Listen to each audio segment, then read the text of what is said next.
বিভিন্ন জায়গায় গিয়ে মাতবরি না করে ইয়ার থেকে জিজ্ঞেস করেন জনগণ কি চায়। কাজল ভাই প্লিজ একটা আমি বলতে ভুলে গেছিলাম। কাজল ভাই, বিএনপি যখন হরে দরে সবসময় বলে যে শেখ হাসিনার সময় যারাই নির্বাচন করতেছে তারাই খারাপ, আপনারা তো শেখ হাসিনার পার্লামেন্টে গিয়ে বসছেন, এমনকি সংরক্ষিত ওইটাও নিছেন। আমরা যখন বিরোধিতা করতেছিলাম এটা কি ইলেকশন হইলো, আপনারা তখন 6 জনকে পার্লামেন্টে বসছেন। জুলাই স্পিরিটের গণ অভ্যুত্থানের স্পিরিট ধারণ করে নাসিরউদ্দিন পাটোয়ারি আমার কথা শুনেন, আপনারা এরকম ট্যাগিং করেন না। জুলাই অভ্যুত্থানের একদম স্পিরিটটা ধারণ করেই আমরা বলতে চাই যে আমরা একটা গণতান্ত্রিক সরকার চাই। আপনারা ক্ষমতা আসেন, বিএনপি কে বাইর করে দেন 100 বছরের জন্য। এটা পাটোয়ারি 2 মাসের মধ্যে আপনাদের রাজনৈতিক দল হতে যাচ্ছে, পাশাপাশি বৈষম্য বিরোধী ছাত্র আন্দোলন ও জাতীয় নাগরিক কমিটির প্রেসার গ্রুপ হিসেবে সক্রিয় রাখার কথা বলেছেন আমরা। আর এই দুটি সংগঠন যারা থাকবেন তারা আবার সরাসরি আপনাদের রাজনৈতিক দলে যুক্ত থাকবেন না। সেই ক্ষেত্রে কি তারা জাতীয় নাগরিক কমিটি ছেড়ে যাওয়া দলটিতে যোগ দিবেন? এই 3টি সংগঠন ছাড়াও আপনাদের প্রতিনিধিত্ব আছেন, আপনাদের হবু দলটিকে কি আমরা সরকারি দল ছাড়া আর অন্য কোনো কিছু বলতে পারবো? মানে কেন আমরা এরকম বলতেছি জনাব নাসিরউদ্দিন পাটোয়ারি, এই বৈষম্য বিরোধী ছাত্র আন্দোলন থেকে শুরু করে নাগরিক কমিটি বা উপদেষ্টাদের সম্পর্কে নানা ধরনের, যেমন আমি জনাব মতিউর রহমান চৌধুরীকে উদ্ধৃত করতে চাই। জনাব মতিউর রহমান চৌধুরী ওই দিন বলেছেন, মানবজমিনের সম্পাদক, যে এই সরকারে যারা আছেন তারা কি সবাই ফেরেস্তা, কারো বিরুদ্ধে কোনো কিছু লেখা যাচ্ছে না কেন? আপনারা সব ক্ষেত্রে প্রভাব বিস্তার করতেছেন, সব জায়গার মধ্যে আপনারা ট্যাগিং করতেছেন, আপনারা একটা নির্বাচিত সরকারকে ক্ষমতায় আসতে দিচ্ছেন না, আপনারা নিজেদের ক্ষমতা নিজেরা প্রলম্বিত করতেছেন, আওয়ামী লীগের দোষ আপনারা বিএনপির উপরে চাপাচ্ছেন। আপনি যদি একটু মন্তব্য করতেন জনাব নাসিরউদ্দিন পাটোয়ারি। অনেকগুলা ধন্যবাদ দেশ প্রবাসে যারা ঠিকানা দর্শক বিন্দু দ্বারা দেখছেন এবং সহ আলোচক যিনি রয়েছেন প্রথিতযশা আইনজীবী এবং খালেদ ভাই সবারই একজন প্রিয় মানুষ। সো অনেকগুলা প্রশ্ন এসেছে এবং প্রশ্নগুলো আমি একে একে উত্তর দিচ্ছি। প্রথমত হলো 5th অগাস্টের আগে যে আন্দোলনটা হয়েছিল এটা কোনো অর্গানাইজড হয়তো আন্দোলনটা ছিল না, এটা একটি জনগণের স্বতঃস্ফূর্ত অংশগ্রহণ ছিল। এই অংশগ্রহণের মধ্যে যেটা আমরা চীন বা কম্বোডিয়া, ভিয়েতনাম বিভিন্ন দেশের যদি উদাহরণটা নিই, সেখানে কিন্তু একটি অর্গানাইজেশনের মধ্যে বিপ্লবটা হয়েছিল। ইভেন 90-এ যেটা হয়েছে বিভিন্ন অর্গানাইজেশন সেটা লিডিং পজিশনে ছিল। কিন্তু এই আন্দোলনটা আমরা যেটা সক্ষম করতে সক্ষম হয়েছে এটা অনেকটা লুজ কানেকশনের মধ্যে দিয়ে হয়েছে, যে যার জায়গা থেকে যতটুকু সামর্থ্য ছিল অতটুকু দিয়ে হলো আন্দোলনে ঝাঁপিয়ে পড়েছিল। এবং আমরা আন্দোলনে প্রাথমিকভাবে ওই ধরনের কোনো অর্গানাইজ যারা ফোর্স বাংলাদেশের রাজনৈতিক শক্তি রয়েছে তাদেরকে ওইভাবে পাইনি। ফলত আমাদের জায়গা থেকে, যারা কানেক্টিভিটির জায়গা থেকে, যারা একদম সাধারণ প্রান্তিক লেভেলের মানুষ ছিল তারা অনেক বেশি অংশগ্রহণ ছিল।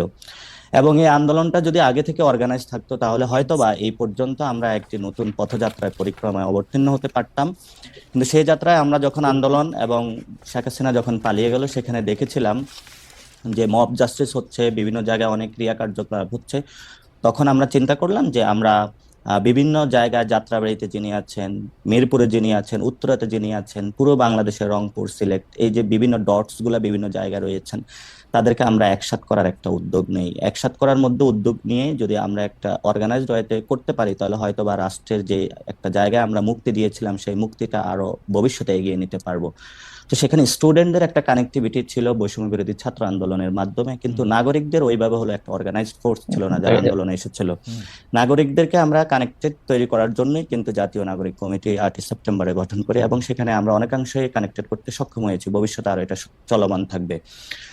আপনি যখন এই কথা বলছিলেন জনাব নাসিরউদ্দিন পাটোয়ারি, এই জায়গার মধ্যে থেকে একটু কথা বলে যাই আর কি, মাফ করবেন আমাকে, যে একটু কথা বলে যাই। আপনি যে নাগরিক কমিটিতে আপনি কানেক্টেড করবেন, কয়েকদিন আগে আপনি বললেন যে এটা আসলে বিএনপির লোকজন একদমই আপনি পছন্দ করে নাই, সেটা হচ্ছে যে অপসারিত কাউন্সিলরদের, মানে সিটি কর্পোরেশন ও পৌরসভা বিষয়ে আপনার একটি বক্তব্য নিয়ে আপনি জানেন যে কাউন্সিলরদের মধ্যে যারা বেশিরভাগই আওয়ামী লীগের ছিলেন অথবা আওয়ামী লীগের আমলে নির্বাচিত ছিলেন তাদেরকে আপনি এক করতে চাইলেন। এইটা মূলত আমরা যারা দেখছি আপনাদের, তারা দেখছিলাম যে এটা একটা ভোটের রাজনীতি, আপনারা একটা পপুলিস্ট জায়গা থেকে এই জিনিসটা করতে চাইছেন কিনা, জিনিসটা যতটা মানে ঘটনা তার চেয়ে অনেক বেশি হইলো আপনাদের, আমি জানি না মানে কিসের জন্য, সেটাও যদি আপনি একটু বলেন কেন আপনারা এটা প্রথমত বিএনপি যে পছন্দ করছে না, এটা শুধু বিএনপি না, অন্যান্য রাজনৈতিক দলে একই ধারাবাহিকতা আছে। কারণ আমরা বরাবরই বলে থাকি একটা জেনারেশনের রূপান্তর হয়েছে, অর্থাৎ পুরাতন যে ওল্ড সিস্টেম, এটা আমরা সেই 3 তারিখে এক দফা দাবি যেটা নাহিদ ইসলাম উত্থাপন করেছিলেন পুরাতন যে বন্দোবস্ত রয়েছে, ফেসিস্ট বন্দোবস্ত, সেটার আমরা বিরোধিতা করছি এবং আমরা নিউ একটি নতুন রাজনৈতিক বন্দোবস্ত চাচ্ছি। তো পুরাতন বন্দোবস্তের মধ্যে আমরা দেখতে পাচ্ছি ইনস্টিটিউশন গুলা ধসে পড়েছিল। গত 53 বছর অনেকগুলা রাজনৈতিক দল এসেছিল, তারা এগুলোর কোনো সুষ্ঠু প্রক্রিয়ার মধ্যে গঠন করতে পারেন নাই। ন্যাশন যে জায়গা ছিল সেটাতে একটা ডিসক্রিমিনেটেড জায়গা ঠেলে দিয়েছিলেন এবং একটি বিভাজনের রাজনীতিতে বাংলাদেশে গত 53 বছর ছিল। তো সেই জায়গা থেকে আমরা যখন উঠে দাঁড়িয়েছি নতুন ভাবে এই জেনারেশন, তরুণ জেনারেশন, যে আমরা আর বিভাজনের রাজনীতি চাই না, আমরা বৈষম্যের কোনো একটি সমাজ চাই না, তখনই যখন রাজনৈতিক দলগুলো দেখতে পাচ্ছে যে তাদের মধ্যে এই ক্রিয়া কার্যকলাপগুলো বিদ্যমান এবং তরুণ প্রজন্ম তাদের সেই ক্রিয়াগুলো বিরোধিতা করছে, তখনই কিন্তু বিভিন্ন রাজনৈতিক দল আমাদের বিরুদ্ধে দাঁড়িয়ে যাচ্ছে। আমরা সেই জায়গাতে বলি যে আমাদের যারা তরুণ প্রজন্ম, বিভিন্ন রাজনৈতিক দলও তারা যারা আছে, আমাদের মধ্যে একটা ঐক্য রয়েছে। আমরা যখন একটা পুলিশের সামনে দাঁড়িয়েছি, আমার পাশের জন যখন শহীদ হয়েছে বা আহত হয়েছে, আমরা লাশটা রেখে কিন্তু আবার একসাথে গিয়ে আবার পুলিশের সামনে বা শেখ হাসিনা ফেসিস্ট খুনি হাসিনার বিরুদ্ধে দাঁড়িয়েছিলাম। তো ঐক্যটা আমাদের মধ্যে রয়েছে, এটা হলো আমাদের কাছে একটা প্র্যাকটিক্যাল ঐক্য। It's not about the political party alliance বা কোনো কিছু হবে। এবং সেই তরুণ প্রজন্মের বিরুদ্ধে যখন নট অনলি বিএনপি অথবা অন্যান্য রাজনৈতিক দল দাঁড়াচ্ছে, সেটাতে স্পষ্টত একটি বিভাজন দেখা যাচ্ছে। কারণ আমরা মনে করি যে নতুন যে ব্যবস্থা সেটা আমরা মেনে নিব না, আমরা একটি পুরাতন ব্যবস্থাকে আমরা মেনে নিব না, আমরা একটা নতুন ব্যবস্থা চাই যেটার মধ্য দিয়ে আমাদের মর্যাদার অবস্থাটা ফিরে আসবে, দক্ষিণ এশিয়াতে বাংলাদেশ একটি নতুন জায়গায় অবস্থান করবে। দ্বিতীয় যে কোশ্চেনটি আপনি করেছিলেন, প্রথমত আমি বলি যে সরকার একটি প্রজ্ঞাপনের মাধ্যমে যারা হাসিনা আমলে কাউন্সিলর হয়েছিলেন তাদেরকে একসাথে সবাইকে হলো পদচ্যুতি বা পদত্যাগ করিয়েছে। কিন্তু সেখানে কিছু মানুষ ছিল যারা হলো স্বতন্ত্র ছিল এবং অনেকে বিএনপির ছিল, অনেকে জামায়াতের ছিল, যারা হাসিনার অথবা অপরাধ বা টেন্ডারবাজি চাঁদাবাজির সাথে জড়িত। মানে এই ব্যাপারটা এখন আপনারা সার্টিফিকেট দিচ্ছেন যে এরা ভালো, না, আমরা সার্টিফিকেট দিচ্ছি না, লেট মি ফিনিশ, আমি সার্টিফিকেট দিচ্ছি না। সো সেখানে আমরা মনে করছি যে যাদেরকে পদচ্যুতি করা হয়েছে, অনেক মানুষ যারা নির্বাচনে অংশগ্রহণ করেছিল, আওয়ামী লীগ না, তাদের সে প্রায়শ্চিত্ত হয়েছে, তারা কিন্তু এখন চেয়ারে নেই।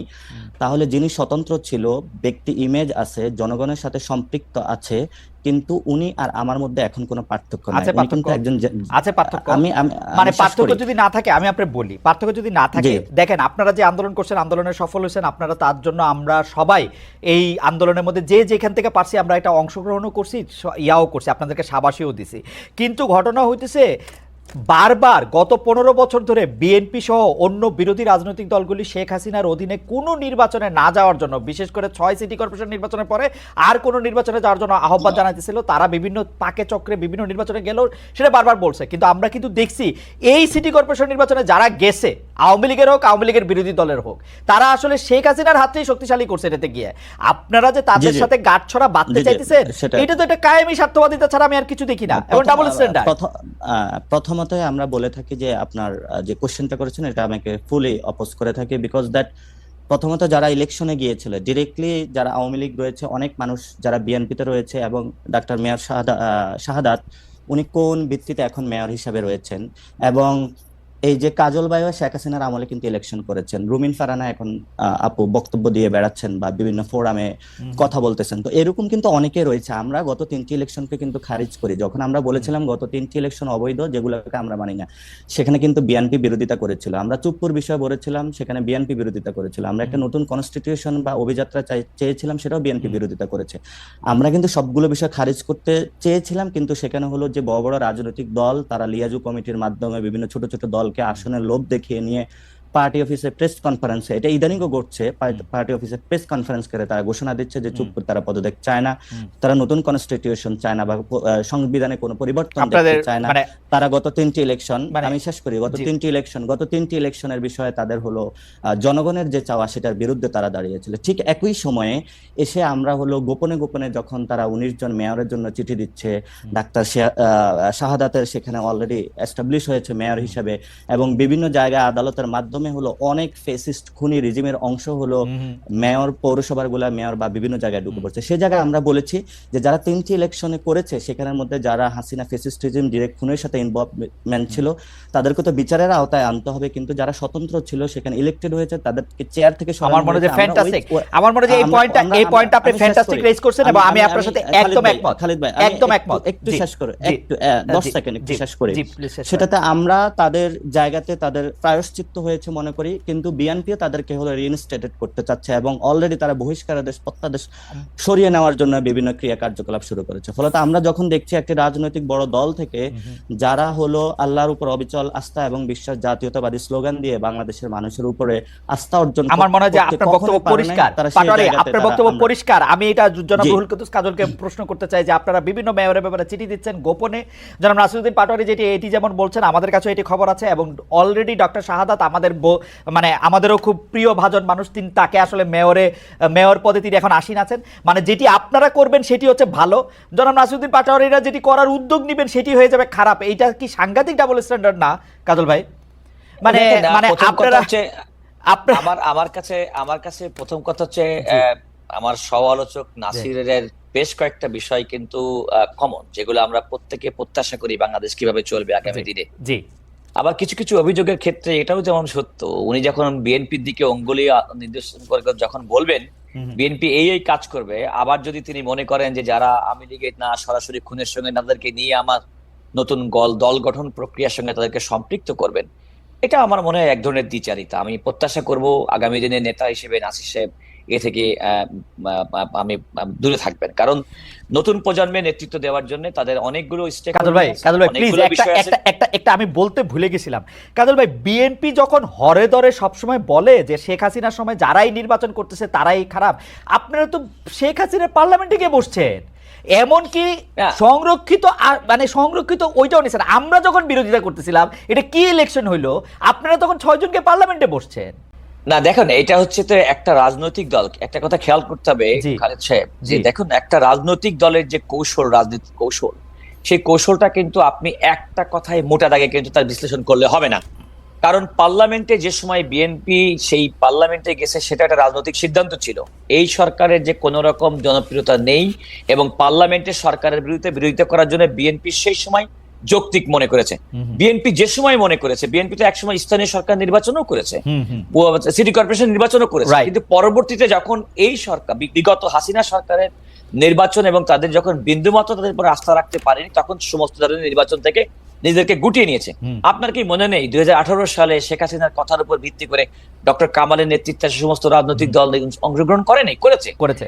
সেগুলো হচ্ছে সরকার এবং ইলেকশন খারাপ হয়েছে, আমরা বলেছি ইলেকশন খারাপ হয়েছে, তারপর বিএনপি কে পার্লামেন্টে গিয়ে বসে পড়ছে। আমি আপনাকে বলছি এগুলো হচ্ছে একটা দলের অভ্যন্তরীণ রাজনৈতিক কৌশল। এই কৌশলের আমাদের জনগণের তো জানার অধিকার আছে কাজল ভাই, এই কৌশলটা আসলে কিসের লক্ষণ, তাই না? মানে কি বুঝায়? আমি সরি টু সে খালেদ সাহেব, সবসময় আমরা জনগণকে সবসময় নিজেদের মতো করে নিয়ে সবসময় ব্যাখ্যা করি। আপনি যখন বলছেন তখন জনগণের দোহাই দিবেন, আমি যখন বিএনপির কথা বলবো জনগণের দোহাই দিব, নাসিরউদ্দিন পাটোয়ারি যখন বলবো তখন জনগণের ম্যান্ডেট কার দিকে সেটার নির্ধারণের একমাত্র পদ্ধতি হচ্ছে নির্বাচনের ব্যবস্থা।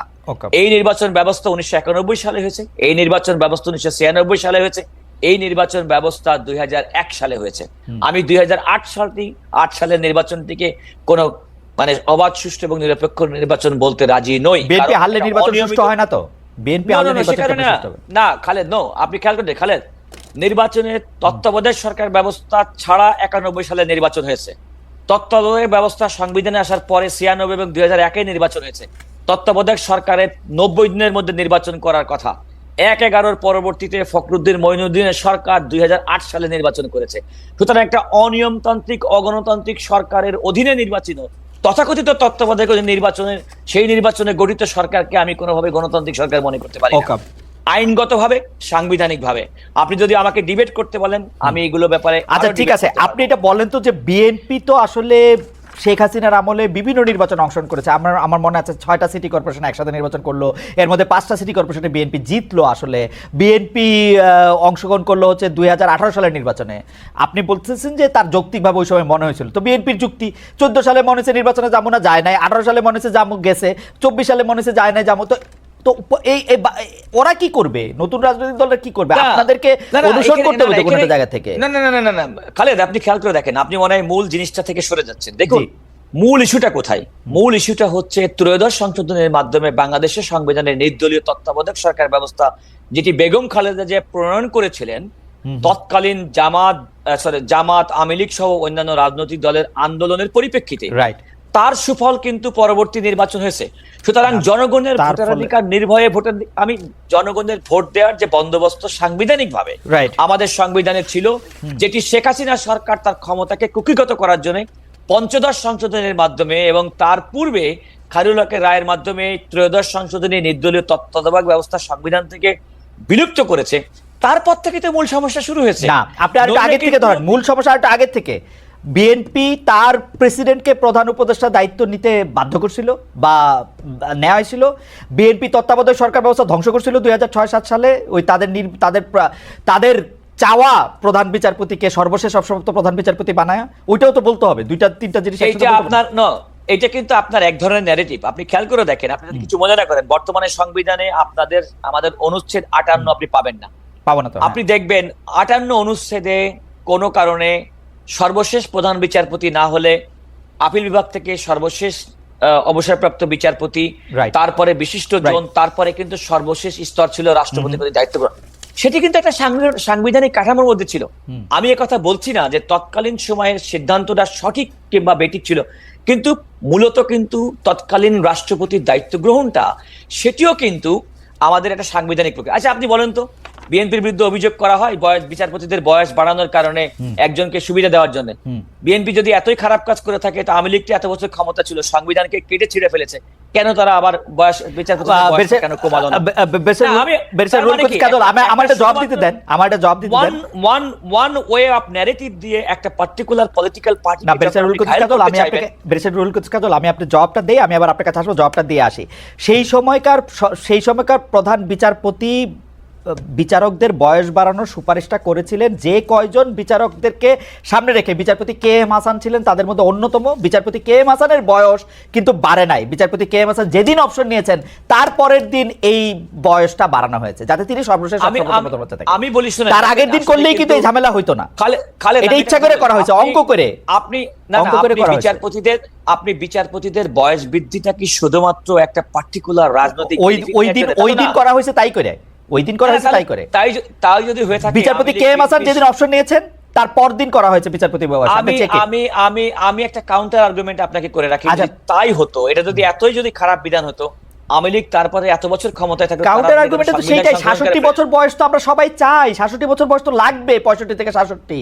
কিন্তু বিচারপতি কে এম হাসানের অপশন নেওয়ার পর দিন হবে না তো এটা।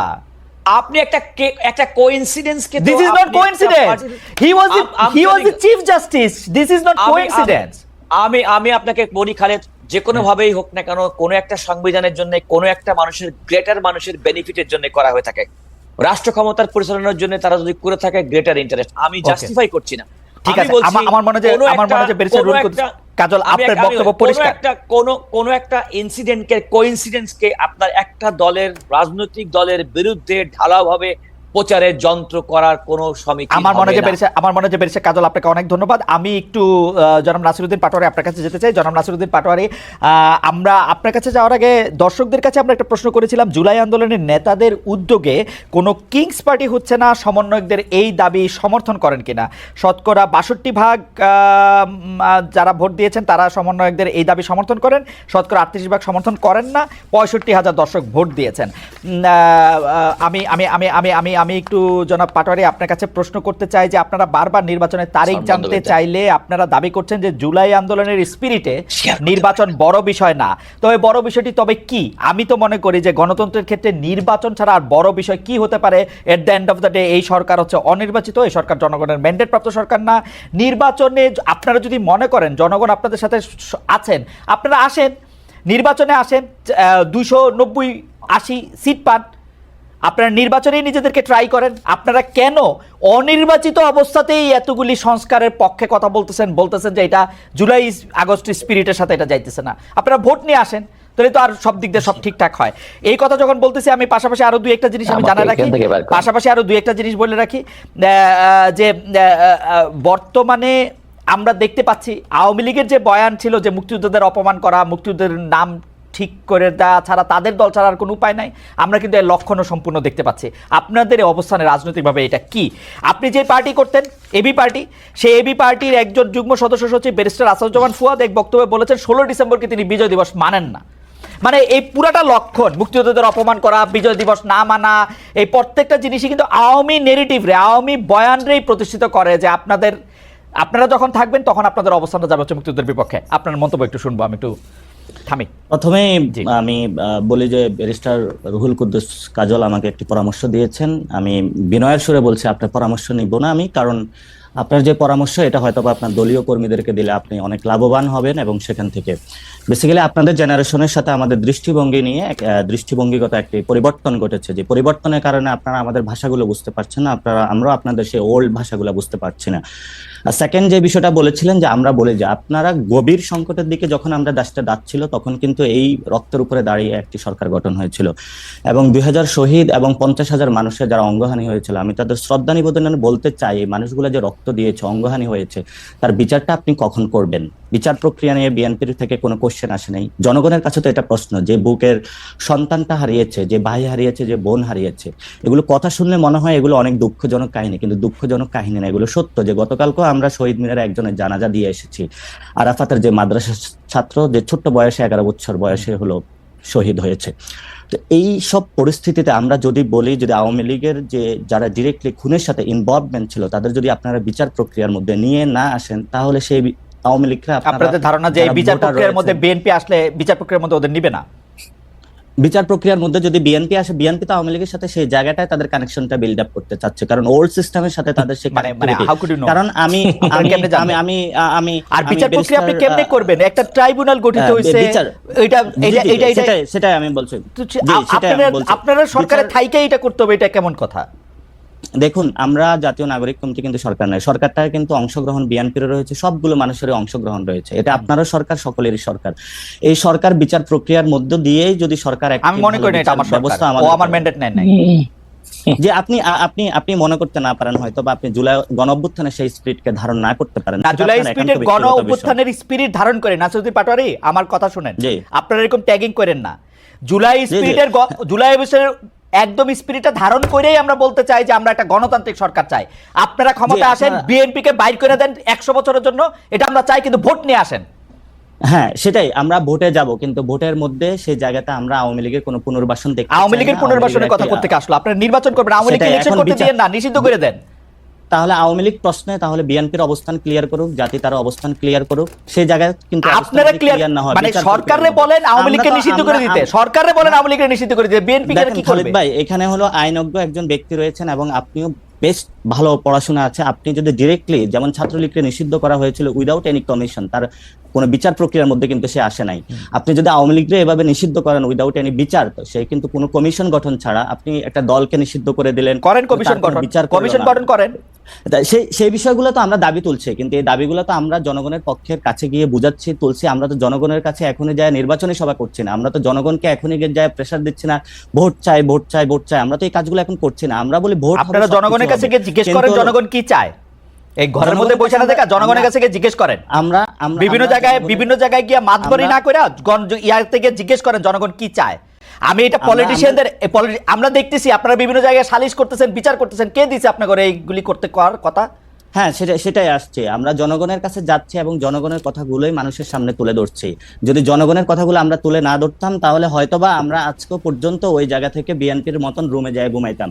এবং যারা জুলাই গণ অভ্যুত্থানের সেই যে আকাঙ্ক্ষা বাস্তবায়নের যে কাজগুলো আমরা করছি, এবং জনগণ যে ম্যান্ডেটটা নিয়ে এই সরকারটা গঠন হয়েছিল, দেখুন এই সরকারটা কিন্তু রক্তের উপরে দাঁড়িয়ে গঠন হয়েছিল।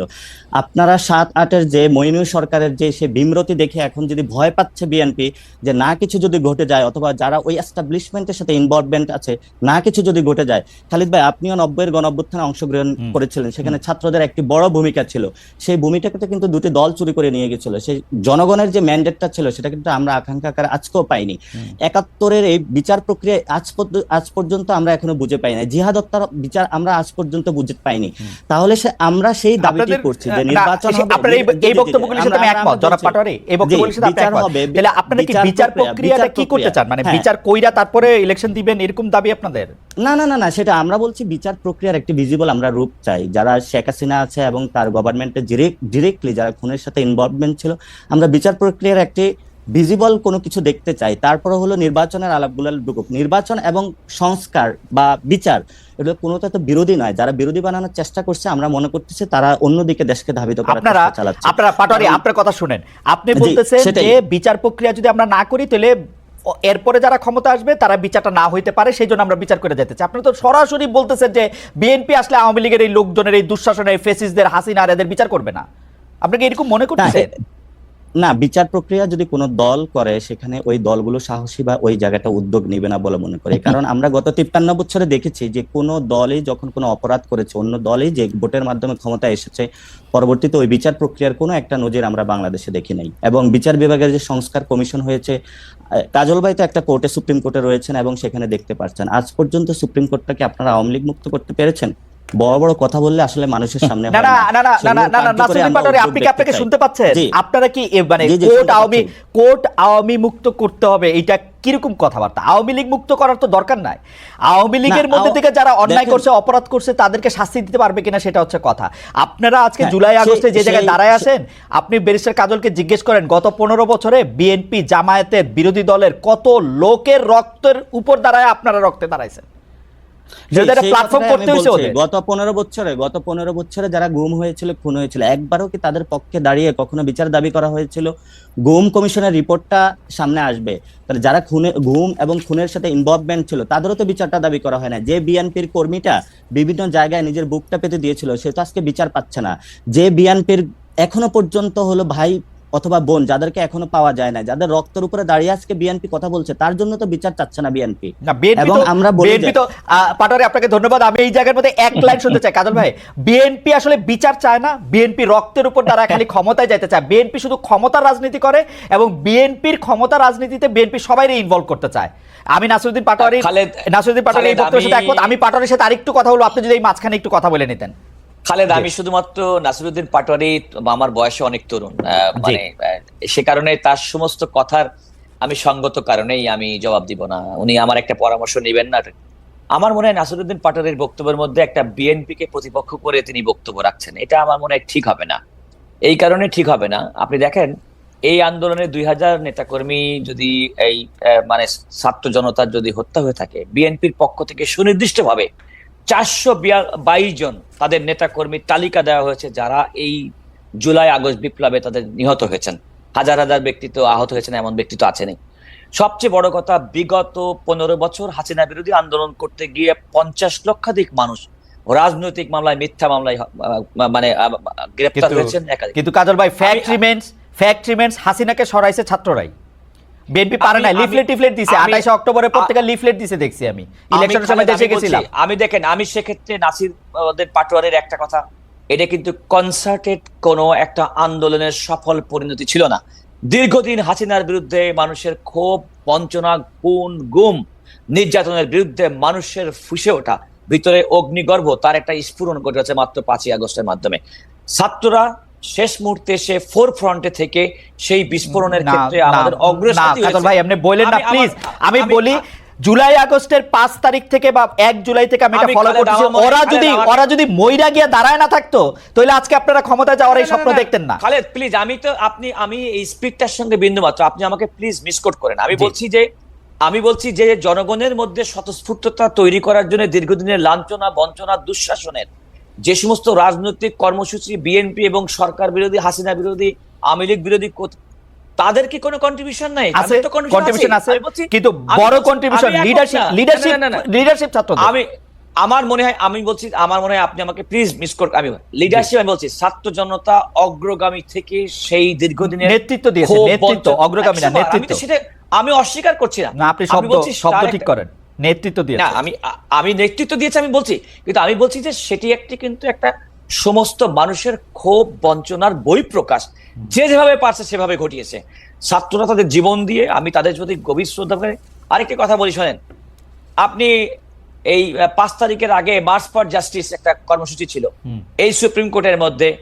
আপনি খেয়াল করে দেখবেন, খুব কোটি কয়েক ছাত্র, বিশ্ববিদ্যালয় বন্ধ ছিল, তারা কিন্তু সুপ্রিম কোর্টের মধ্যে আসার সুযোগ দিচ্ছে। আমরা কিন্তু আইনজীবীরা পুলিশের সঙ্গে, আমরা আইনজীবীদের ছাত্রদের পাশে দাঁড়িয়ে সুপ্রিম কোর্ট কেন্দ্রিক মার্চ ফর জাস্টিস যে কর্মসূচি 3 তারিখে সম্ভবত, সেটা আমরা সফল করতে সক্ষম হয়েছি। সুতরাং শ্রেণী পেশার মানুষ আমাদেরকে কোনো নির্দলীয় ক্যারেক্টার ছিল না, আমাদের একটা দলীয় ক্যারেক্টার ছিল, কিন্তু আমাদের অভিন্ন লক্ষ্য ছিল। অভিন্ন লক্ষ্য ছিল একটা ফ্যাসিবাদ মুক্ত। আমি আসলে আসবো আবার কাজল ভাই 2 মিনিট একটু পাটোয়ারিকে শুনে আসি। আমি শুধু এটা জানতে চাইছিলাম যে বিএনপি শুধু সুযোগের মধ্যে অপেক্ষায় থেকে সুযোগটাকেই কাজে লাগাতে চাইতেছে কিনা, যেই সুযোগটা আমরা দেখছিলাম যে বাংলাদেশকে আসলে বদলায় দেওয়ার যে সুযোগ। এত ন্যারোলি বিএনপির মতো একটা জনপ্রিয় রাজনৈতিক দল, যে দলকে ভাঙার জন্য শেখ হাসিনা 15 বছর প্রাণান্তকর চেষ্টা করেছে, সেই দল পারে নাই। আমি বলছি যে দেখেন, অন্যান্য যে কোনো দেশে বেগম খালেদা জিয়াকে কারাগারে রেখে প্রবাসী তারেক রহমানের নেতৃত্বে বাংলাদেশের সর্বশেষ 7 জানুয়ারি নির্বাচনে ছিল না তো নেতৃত্ব।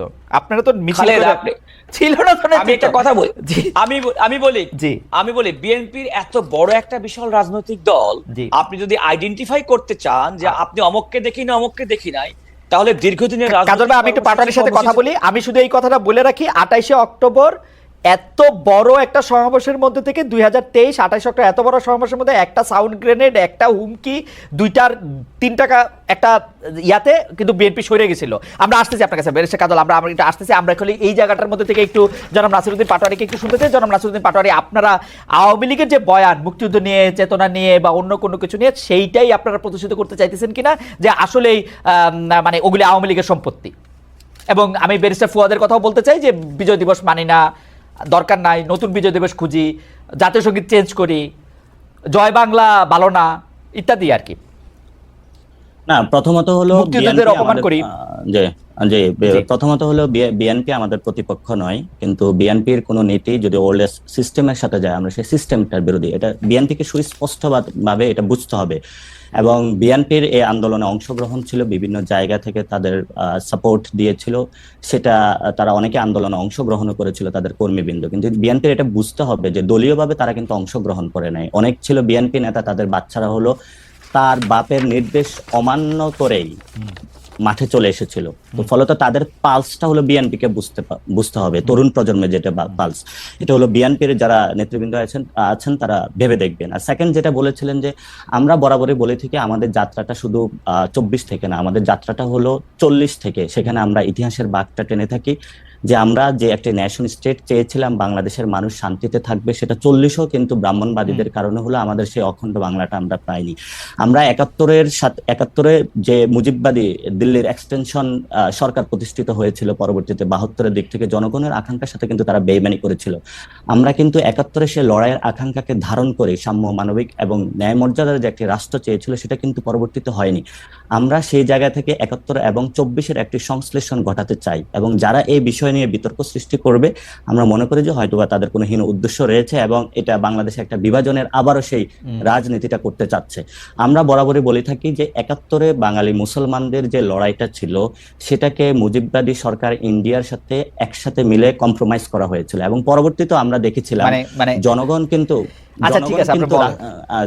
জনগণও কিন্তু রাস্তায় নেমে এসেছিল, এবং জিয়াউর রহমানকে যখন সেনা এবং জনতার একটি মিলন হয়েছিল, সেখানেও জনগণের একটি আকাঙ্ক্ষা ছিল, সেটাও কিন্তু আমরা ফুল পাইনি। আপনার পরবর্তীতে যখন 90-ও একটি আকাঙ্ক্ষার একটি জন্ম দিয়েছিল, সেটাও আমরা পাইনি। তো ফলত আমরা এই 24-এ এসে বলে থাকি যে তরুণদের যে দৃষ্টিভঙ্গিকে এসেছে নতুন করে বাংলাদেশ সাজানোর, সেটা ওল্ড সিস্টেম বা যারা হলো এস্টাবলিশমেন্ট যে সিস্টেমটা রয়েছে, যারা ফেসিবাদী বা ফেসিস্ট একটা সিস্টেমের মধ্যে চলতে চায়, আমরা সেই জায়গাটাতে অপোজ করি। এই জন্য হলো আমি তো ফেসি সিস্টেম দেখি যে আপনারা কাউরে কোনো কিছু কইতে দেন না। এই সরকারের আমলে কারো ইন্টারভিউ নিতে গেলে 3 জন 3 জায়গায় দেয়া লেখে এ প্রতারণা করছে, এইটা করছে, আপনারা তো কারো কথাই শুনতে চান না। আমি মতিউর রহমান চৌধুরীকে আবার উদ্ধৃত করতে চাই, তিনি বলতেছেন এই বাংলাদেশের এই সরকারের এগেইনস্টে কোনো রিপোর্ট কোথাও ছাপা হয় না, তো ওনারা কি সব ফেরেশতা? না, মতিউর রহমান কিন্তু একটা বিতর্ক সৃষ্টি করেছিলেন, কিন্তু আমরা বরাবরই হলো যে কোনো সংবাদ মতিউর রহমানের বিতর্ক বাদ দেন, মতিউর রহমানের এই কথা নিয়ে কথা কয়। আমরা বরাবরই যে কোনো সংবাদ মাধ্যমের স্বাধীনতা, আমার সংবাদ মাধ্যমের স্বাধীনতার জন্য আপনি সর্বপ্রথম হলো আমাদেরকে পাবেন, যদি বুলেটটা পড়ায় সেটা আমাদের মধ্যেই পাবেন, কারণ আমরা সংবাদপত্রের স্বাধীনতায় বিশ্বাস করি। এবং এই সরকারের সময় সর্বোচ্চ লেভেলের হলো বাংলাদেশের সংবাদপত্র এবং মিডিয়া যারা আছে সর্বোচ্চ স্বাধীনতা ভোগ করছে। আপনি মিডিয়া পাড়ায় খোঁজ নেন, বিভিন্ন জায়গায় খোঁজ নেই বলতেছে। আমি আপনার একটা তথ্য দেই, জনাব নাসিরউদ্দিন পাটোয়ারি, আপনাদের সমন্বয়কদের একজন জনাব হাসনাত, তিনি একটা টেলিভিশনের মালিকের ভবনে গিয়ে একটা লিস্ট ধরায় আসছেন যে এই 10 জনকে বাদ দিতে হবে, নাইলে সময় টিভি থাকবে না। ওইটাকে ইয়া করা হবে। খালিদ ভাই আপনার তো তাহলে মিডিয়া পাড়ায় অনেক বন্ধু বান্ধব রয়েছে, মিডিয়াগুলো কারা দখল করেছে, সেই মিডিয়াগুলোর ভূমিকা কি ছিল? এখন দখল করছে বিএনপি লোকেরা। এখন বিএনপি লোকেরা সমন্বয়ক, বিএনপি লোকেরা দখল করছে, সমন্বয়করা দখল করে নাই। কিন্তু আজকে বাংলাদেশে যে 3টি মাস হয়েছে এই পর্যন্ত মিডিয়াগুলো কেন রিপোর্ট প্রকাশ করে নাই? সেই সময়ে গণ অভ্যুত্থানের এই পর্যন্ত কোনো মিডিয়ার মাধ্যমে কোনো একটা রিকশাওয়ালা যার ছেলেটা আহত হয়েছে, গুলিতে শহীদ হয়েছে, কোনো একটা রিপোর্ট আপনি পড়েন নাই? সেই মিডিয়াগুলো আপনি পত্রিকা পড়েন না? হাজার রিপোর্ট, হাজার রিপোর্ট। নট অ্যাবাউট দাদা, আপনি পত্রিকা, আমরা বাংলাদেশে সবগুলা পত্রিকা পেয়ে থাকি, এবং আপনি দেখেন নাই কোন পত্রিকাতে জুলাই আগস্টে কারা নিহত হয়েছে সেগুলো নিয়ে রিপোর্ট করে নাই? প্রত্যেকটা পত্রিকা আমরা টু দা পয়েন্টে পড়ে থাকি। এবং জুলাই আগস্টে হত্যাকাণ্ড নিয়ে রিপোর্ট করে নাই পত্রিকা? খালিদ ভাই, আপনি বাংলাদেশের মিডিয়া পাড়ায় এখন যা চলছে আপনি এখনো দেখবেন, বাংলাদেশের মিডিয়া পাড়ায় এখনো এই গণ অভ্যুত্থানের পরেও কিন্তু আওয়ামী লীগের সংবাদ প্রচার হয়েছিল, এখনো কিন্তু বিভিন্ন জায়গায় আওয়ামী লীগের হলো গোপন বার্তা প্রচারিত হচ্ছে। ওই বিষয়গুলো আপনাদের কোনো অবজারভেশনে? না, অবশ্যই অবজারভেশন আছে। আপনি কি মনে করেন যে শেখ হাসিনা গণভবনে থাইকা এসএসএফ লইয়া এতগুলি ইন্দুর, এতগুলি বান্দর লইয়া ক্ষমতায় টিকতে পারে না, হেলিকপ্টারে চলে গেছে? আপনার কাছে কি মনে হয় গোপন বার্তা 2টা দিলে পত্রিকা প্রকাশিত হইলে আপনাকে ইয়া চলে যাবে, শেখ হাসিনা আবার আইসা পড়বে ক্ষমতায়? এই আপনাদের ধারণা? সংবাদ মাধ্যমে শেখ হাসিনা বক্তব্য প্রকাশ হলে অসুবিধা কি? শেখ হাসিনা আসার বিষয় না, আসার বিষয়টা যখন আপনি নিষিদ্ধ একটি সংগঠনকে, যার খুনের রক্তের দাগ এখন আছে, আপনি তো তাকেও নিয়ে আসতে চেয়েছিলেন। হ্যাঁ, চাইছিলাম তো। জনগণ যখন কথা বলেছে আপনি কিন্তু সেখান থেকে পিছপা হয়েছে না? পিছপা হয়েছে আপনারা মামলা করার হুমকি দিবেন, আমি অ্যাটর্নি জেনারেলের সাথে কথা কইছি, তারা কইছে যে হ্যাঁ এটা মামলা করা যাইতে পারে। হ্যাঁ, দিবেন তো। আমি একজনের সাথে কথা কইতে চাইছি, জনাব নাসিরউদ্দিন পাটোয়ারী, আমি একজনের সাথে কথা কইতে চাইছি। আপনারা আমার সাথে কথা না বইলা আপনারা স্ট্যাটাস দিয়ে দিবেন যে আমি প্রতারণা করছি। আপনি জানেন প্রতারণা শব্দের মানে জানেন? জি, এটা আমি কিন্তু এটার স্ট্যাটাসের দায়ভার নিচ্ছি না, কারণ যে স্ট্যাটাস দিয়েছে সেটাতে সে জায়গাতে বলবো। কিন্তু আমরা স্পষ্টত যেটা দেখি, ক্যাম্পাসে আমরা যাদের হাতে মাইর খেয়েছি, যারা আমাদের প্রতিনিয়ত পিছাইছে, যারা প্রতিনিয়ত যাদের হাতে হলো খুনের, আমি ওরে নিয়ে আইসা কোলে বসে আদর করতাম, এরকম আপনার ধারণা? না, আপনি কোলে নিয়ে আইসা আদর করা না, অথবা ও আইসা কথা বললে সব লোক আপনাদের বিরুদ্ধে চলে যেত। তাহলে আপনার সাথে তো তাদের সাথে যোগাযোগ আছে, আমার সাথে যোগাযোগ নাই। যোগাযোগ থাকতে হয় না, 50টা জায়গায় আপনাদের সাথে যোগাযোগ আছে, এবং সেই জায়গাতে বাংলাদেশের ইন্টেলিজেন্সকে একটু হেল্প করবেন, কিভাবে তাদেরকে ফিরিয়ে এনে এই শিখছেন, দাবিতে হলো বিচারের জার্নালিস্টিক, এই শিখছেন আপনারা জার্নালিজম, যে আমরা আমাদের সাথে আওয়ামী লীগের লোক যোগাযোগ করলে আমরা ইন্টেলিজেন্সে তাদের নাম্বার দিয়ে দিব। এই হচ্ছে আপনাদের জার্নালিজম সম্পর্কে ধারণা।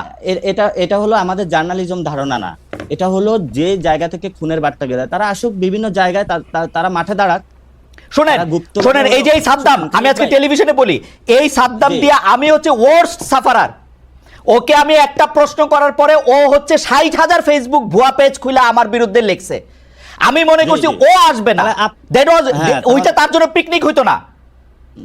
এটা আপনিও তার ভিকটিম ছিলেন। হ্যাঁ, তাহলে সেজন্যই তো আমি তার প্রশ্ন করতে চাই।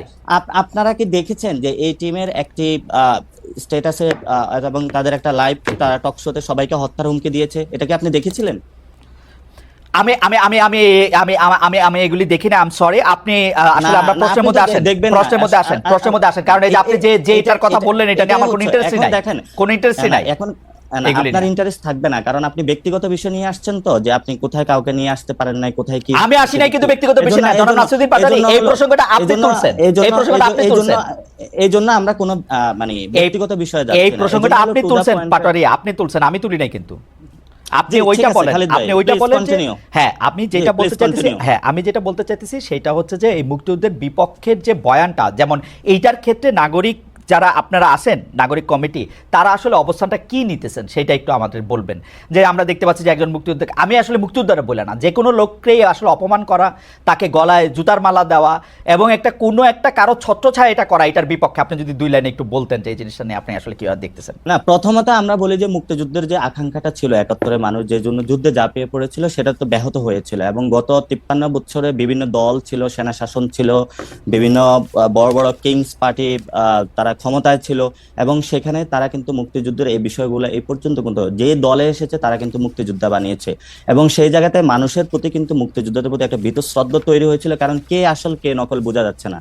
ফলে তো আমরা যে জায়গাতে বক্তব্য রাখি সেটা হলো মুক্তিযুদ্ধের যে রিয়েল কোর স্পিরিটটা, সাম্য, মানবিক মর্যাদা এবং ন্যায় বিচার, সেই জিনিসটা আমরা ধারণ করি। সেই জিনিসটা ধারণ করে বলেই কিন্তু আমরা 24-এ উঠে দাঁড়িয়েছি, এবং 24-এ সেই আবেদনের ভিত্তিতেই কিন্তু আমরা মাঠে রক্ত দিয়েছি। এবং আমরা এই ক্ষেত্রে কোনো মুক্তিযোদ্ধার সাথে কোনো বেমানান কোনো কিছু করা হবে, অথবা তাদেরকে হত্যা বা গুম করা, অথবা তাদেরকে অ্যাসাল্ট করা হবে, আমরা কখনো এগুলো কোনো সমর্থন করি না। ইভেন আমরা কোনো ব্যক্তিকে আইনের শাসন নিজের হাতে তুলে দেওয়াকে অপছন্দ করি, এবং এটার আমরা তীব্র বিরোধিতা করি। কারণ কোনো ব্যক্তিকে হলো বাসায় থেকে উঠে নিয়ে কান ধরে উঠবসা করা অথবা তাকে এজাল্ট করা, আমরা কখনোই এই বিষয়গুলো সমর্থন করি না। আমরা মনে করি দেশে একটি সুন্দর বিচার প্রক্রিয়ার মধ্যে যদি কেউ কোনো অপরাধ করে থাকে সেটার বিচার হবে, আর যদি সে অপরাধ না করে থাকে, যদি কেউ তাকে সেই এলিগেশন এনে থাকে, তাহলে তার বিচার করা হবে। আমরা সেই সুন্দর বিচার প্রক্রিয়া বিশ্বাস করি। ওকে, জনাব নাসিরউদ্দিন পাটোয়ারী, আপনাকে ধন্যবাদ। আপনারা জানেন যে চ্যানেল 24 আমাদের অনুষ্ঠানটি সরাসরি সম্প্রচার করছিল। চ্যানেল 24 তাদের টপ অফ দ্য নাউজের জন্য মানে 54 বা 55 পরে, অর্থাৎ আর 2-3 মিনিট পরে তারা চলে যাবেন। আমি এটাই এখনই বলে রাখলাম, কারণ আমার প্রশ্নটি করে রাখতে হচ্ছে ব্যারিস্টার রুহুল কুদ্দুস কাজলকে, যে জনাব রুহুল কুদ্দুস কাজল, আওয়ামী লীগ সরকারের সময় তারেক রহমান বাংলাদেশে আসেননি, রাজনৈতিক বাস্তবতা ছিল, কিন্তু 5 আগস্টের পরও তিনি ফেরেননি। এখন স্পর্শকাতর মামলা থেকে, আপনাদের ভাষায় সব মিথ্যা মামলা থেকে খালাস পেয়েছেন তারেক রহমান, তারপরেও তিনি দেশে ফিরছেন না, ভার্চুয়াল জনসভায় যোগ দিচ্ছেন, বিএনপির নেতৃত্বে সরকার গঠন হবে, এটা নিশ্চিত করার পরেই তিনি দেশে ফিরবেন। মানে আসলে তিনি দেশে ফিরতেছেন না কেন? মানে তার কোন জায়গা থেকে তিনি আসলে একটু ভীত বোধ করছেন? দেখুন, আমার মনে হয় প্রথম কথা হচ্ছে যে আপনি যে প্রশ্নটি করেছেন অনেকটা ব্যক্তিকেন্দ্রিক প্রশ্ন। তো আসলে আপনি জানেন না, পার্টি প্রধান তো শুধু ব্যক্তি না, উনি তো ইনস্টিটিউশন। কিন্তু কথা হচ্ছে যে একজন ব্যক্তির অ্যাবসলিউটলি যে প্রশ্নটা আপনি করেছেন, আমি যদি এখন কোনো কারণে খালেদ মহিউদ্দিনকে জিজ্ঞেস করি, খালেদ মহিউদ্দিন আপনি সকালবেলা কি দিয়ে নাস্তা করেছেন, এই প্রশ্ন নিশ্চয়ই নাসিরউদ্দিন পাটোয়ারী আপনাকে দিতে পারবে না। এটাকে মানতে হবে বাস্তবতা। সুতরাং একটা রাজনৈতিক দলের নেতা এবং তার স্বাভাবিক পাবলিক ফিগারের, পাবলিক স্পেয়ারের কার্যক্রম নিয়ে আমরা কথা বলতে পারি, সমালোচনা করতে পারি, এবং আমি সেটা গণতন্ত্রের সৌন্দর্য বলে মনে করি। ওকে, জনাব তারেক রহমান এবং বিএনপির পক্ষ থেকে তার মামলা, খালেদা জিয়ার মামলা, সারা দেশের নেতা কর্মীদের মিথ্যা মামলা সম্পর্কে স্পষ্টত স্ট্যান্ড ছিল, আইনি প্রক্রিয়ার মাধ্যমে এই সমস্ত মামলা থেকে আমরা নিষ্কৃতি চাই। আজকে একটার পর একটা মামলায় কিন্তু সেগুলো প্রমাণিত হয়েছে এবং সেগুলো প্রমাণিত হচ্ছে। সুতরাং একটা আইনি প্রক্রিয়ার মাধ্যমে একজন নির্দোষ ব্যক্তিকে বিগত সময় বয়ান দিয়ে দোষী বানানোর যে প্রচেষ্টা ছিল, সেখান থেকে এখন আইনি প্রক্রিয়ার মাধ্যমে হচ্ছে। তিনি উপস্থিতি করলে অসুবিধা কি? আমি কেন ওনার অনুপস্থিতিতে আমাদের আইন প্রক্রিয়া যদি আপনি কোনো কারণে পারমিট করে, তাহলে কেন নেব? আমি আবারও বলছি, মৃত্যু ভয় থাকলে করে না, মৃত্যু ভয় থাকলে আমার মনে হয় খালেদ, আমার মনে হয় আইনের ব্যাপারটি আমি আপনাকে বলি, আমাদের যে কোনো আইনজীবী জানবেন, কোনো কারণে একটা রায়ের যদি কোনো কারণে কো-অ্যাকিউজ, কো-কনভিক্ট থাকে, সেই জাজমেন্টটা যদি অ্যাজ এ হোল যদি কোনো কারণে বাতিল হয়ে যায়, তাহলে নিশ্চিতভাবে নন অ্যাপিলিং কনভিক্ট কিংবা নন অ্যাপিলিং অ্যাকিউজ তার বেনিফিট আইনগতভাবে পেয়ে থাকেন। এটার আরেকটা ব্যাখ্যাও আছে, আমি সেটা পরে আপনার কাছ থেকে শুনবো। আমি আপনাকে সেই কারণেই বললাম যে আপনি যে প্রশ্নটা করলেন, আমরা আইনের ভাষায় আপনি জানেন that is called leading question, এবং লিডিং কোশ্চেনের আনসার দেওয়ার মতো অবস্থানে আমরা তাহলে পরবর্তী কোশ্চেনে যাই। আমাদের থেকে চ্যানেল 24 চলে যাচ্ছে যে বৈষম্য বিরোধী ছাত্র জনতার নেতা যারা জুলাই আন্দোলনের নেতৃত্ব দিয়েছে, আমরা দ্ব্যর্থহীন ভাষায় বলতে চাই, তারা যখন রাজনৈতিক দল করতে চায়, বিএনপি নেতারা তাদেরকে কিংস পার্টি করছে এরকম কেউ বলে। আমাদের দর্শকরা কিন্তু আমাদেরকে বলে যে বাংলাদেশের প্রথম কিংস পার্টি হচ্ছে বিএনপি, এবং এইটি প্রথম আলোকে দেওয়া সাক্ষাৎকারে জনাব নাসিরউদ্দিন পাটোয়ারীও এই বিএনপির এই প্রতিষ্ঠাকালীন ইতিহাসটা বলেছেন, আজকেও আমাদেরকে কিছুটা বলতে চেয়েছেন। আপনারা এটাকে আসলে কিভাবে ব্যাখ্যা করেন? মানে কিভাবে চালুনি সূত্রে বলে যে কেন? আমি আপনাকে এত কথা বলি যে জন্ম হোক যথাযথ, কর্ম হোক ভালো, এটা তো আপনি মূল জিনিস আসলে খেয়াল করে দেখবেন। এটা কিন্তু প্রথমত নিজে দেখতে হবে। প্রথম কথা হচ্ছে যে বাংলাদেশের রাজনীতিতে 2024 সালে যে দলই করে না কেন, কিংস পার্টি কি একা শুধুমাত্র যদি আপনাদের সংজ্ঞায়িত যদি হয়, তাহলে রাজনৈতিক দল হিসেবে শুধুমাত্র একমাত্র বিএনপি, একমাত্র কিংস পার্টি না, জাতীয় পার্টি। হ্যাঁ, বিএনপি জাতীয় পার্টি ভাই।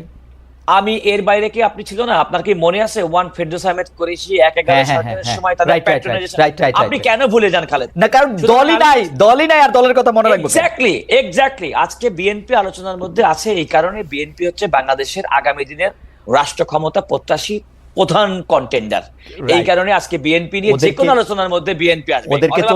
ওদেরকে 40টা বছর সময় তো তুলে দিতে হবে। বিএনপি আজকে রাষ্ট্র ক্ষমতার প্রধান কন্টেন্ডার, সেইটা তো একটা ক্ষমতার মধ্যে দিয়ে গিয়া ওদেরকে দিতে হবে না সেই সময়টা।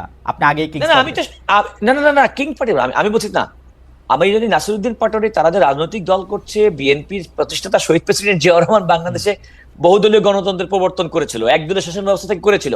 সুতরাং বিএনপি নেতাকর্মীরা যত দল, তাদের রাজনৈতিক শক্তি, তাদের রাজনৈতিক ইচ্ছা, রাজনৈতিক কর্মসূচি পালন করবে, এটা তো বিএনপির অখুশি হওয়ার কিছু নেই।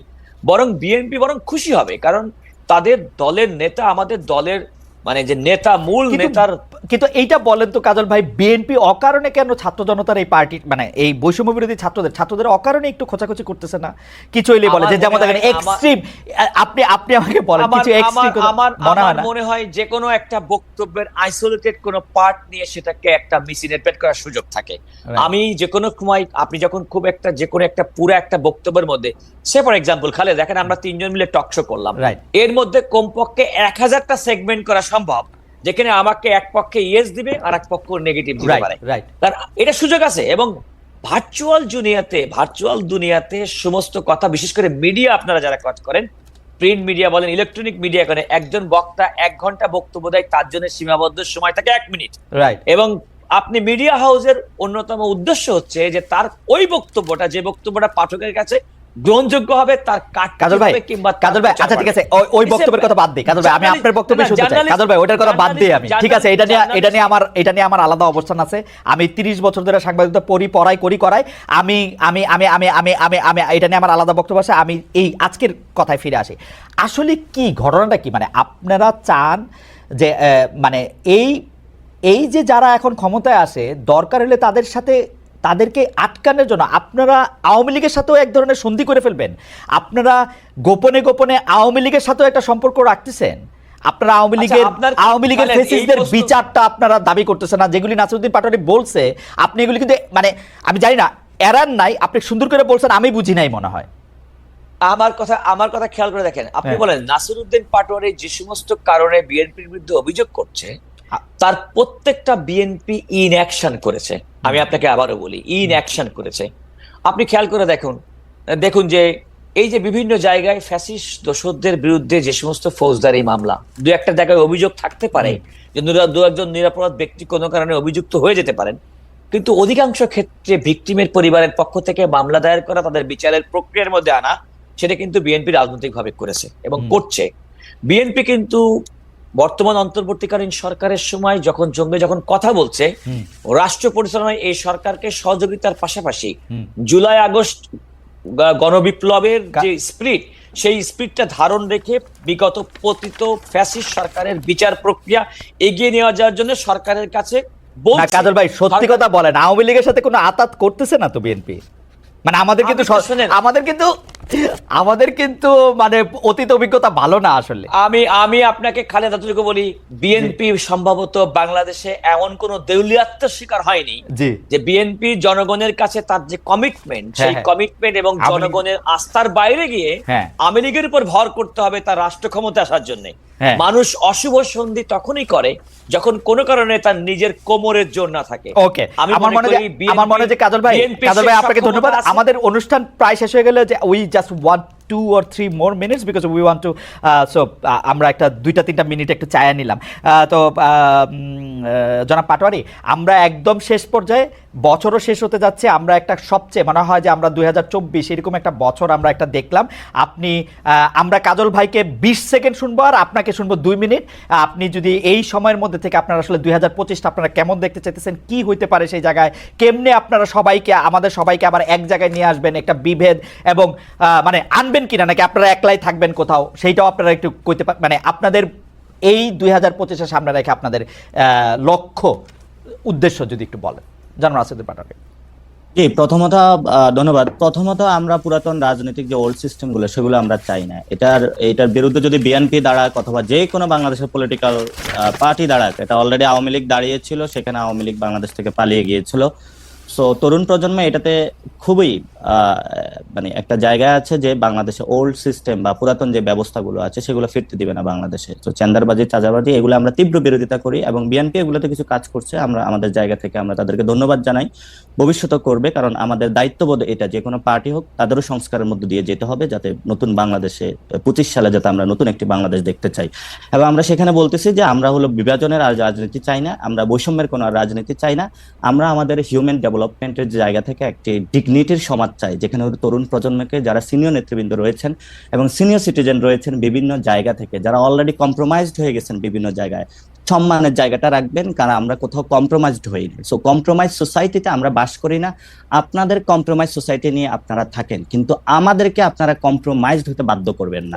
সো আমরা সেই জায়গাতে কখনো বাধ্য হব না। এবং আমরা শেষ করে যেটা, যে আমরা আগামীর বাংলাদেশে যেটা চাই, যেহেতু পুরাতন রাজনীতি জনগণকে আকৃষ্ট করতে পারছে না, মানুষের মধ্যে একটা আপিল রয়েছে জনগণকে। আপনি যদি জিজ্ঞেস করেন, আমি এক রিক্সাওয়ালাকে জিজ্ঞেস করেছিলাম যে কি চলছে চাচা দেশে, তো উনি বললে এক চোর বিদায় হয়েছে, আরেক যুগ চুরি করার জন্য হলো ভোট চাচ্ছে, আরেকজন চুরি করবে নাকি করবে এখনো ডিসাইডিং ফ্যাক্টর না। তো আমরা কোনো চোরকে আর বাংলাদেশকে দেখতে চাই না, কোনো চ্যান্ডার বা চাঁদাবাজকে বাংলাদেশকে দেখতে চাই না। আমরা এমন একটি বাংলাদেশ দেখতে চাই যেখানে মানুষের শিক্ষা, বাসস্থান, বিনোদন এবং এই বিষয়গুলা ম্যাসিভ আকারে জনগণ উপভোগ করবে এবং শান্তি সুন্দর একটা বাংলাদেশ প্রতিষ্ঠিত হবে।